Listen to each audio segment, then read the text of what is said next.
Village டிக்ஷனரியின் வணக்கங்கள்.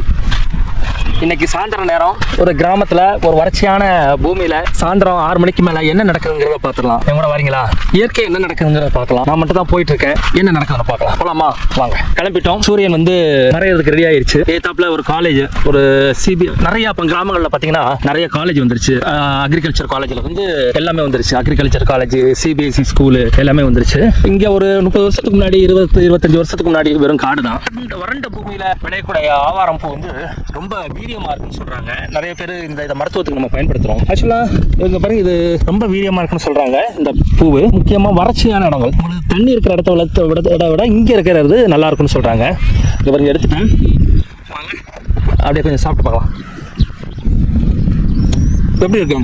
துவர்ப்பு இருக்கு, கசப்பு இருக்கு, லைட் இனிப்பு இருக்கு. கொஞ்சம் எடுக்கலாம். உண்மையாலுமே டெய்லி ஃப்ரெஷ்ஷாகவே சாப்பிடலாம் பொறுத்து. இதை பற்றி நீங்கள் என்ன சொல்கிறீங்க? ஃப்ரெஷ்ஷாக சாப்பிடணுமா இல்லை காய வச்சு பொடி பண்ணி சாப்பிடலாமா? என்னை பொறுத்தவரை நம்ம ஒருத்தர் ஒரு முறை சொல்லுவாங்க காய வச்சு சாப்பிட்லாம். என்னை பொறுத்தவரை இப்படியே சாப்பிட்லாம், ஒன்றும் பண்ணாது நம்மளுக்கு. இது நம்ம ஏரியாவில் அதிகமாக இருக்கக்கூடிய விஷயங்கள். நீங்கள் எப்படி பார்க்குறீங்க, ஆவாரம் பூ.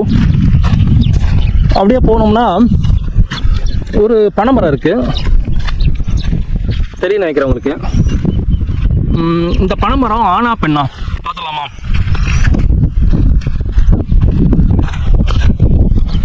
இந்த பனைமரம் ஆண் பனைமரம்.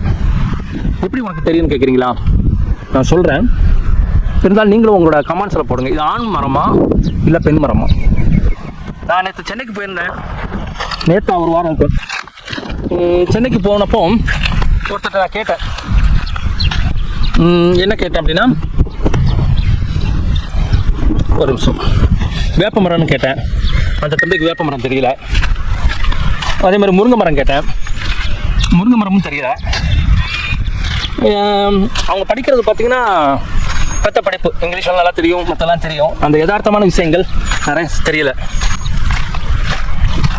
வாங்க. அப்போது இந்த மரங்கள் எனக்கு எப்படி தெரியுதுன்னா, நான் கிராமங்களே இருந்ததுனால எனக்கு தெரிஞ்சிச்சா. இன்னும் வாக்கிங் மாதிரி போகலாம். மணி 6 ஆயிடுச்சு அப்படிங்கிறதுக்காக நடந்துகிட்டு இருக்கேன். அந்த தூரத்தில் பார்த்தீங்கன்னா மயில் இருக்கும். மயில் தெரியுதா? எனக்கு தெரியல. எனக்கு தெரியுது, உங்களுக்கு தெரியுதான்னு நீங்கள் தான் சொல்லணும். மயில் தெரியுதா?